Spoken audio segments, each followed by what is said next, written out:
I'm going to show you how to make a bechamel sauce, which is a fundamental sauce in cooking. Often they call it a white sauce, and it's often the sauce you put on top of a lasagna. But here's a simple way of making it. I've got 100 grams of butter in the pot here, and I'm going to add about 100 grams of flour.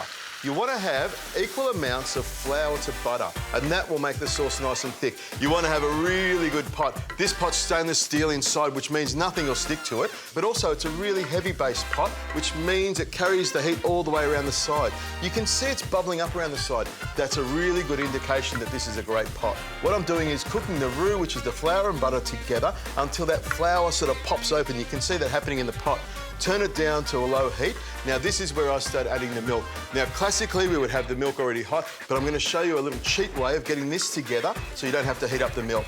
Now, what I do is I stir it and slowly add a little bit of milk at a time. And you stir it in together with the wooden spoon so you don't get any lumps.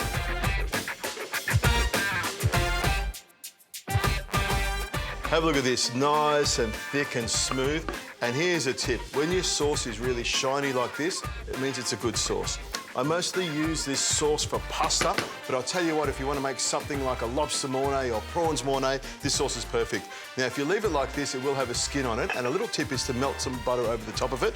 But I'll tell you what, when you've got a good tight-fitting lid, pop it on like this, and it allows it to settle down and cool down nicely so it doesn't get a skin, and you can use it anytime you want.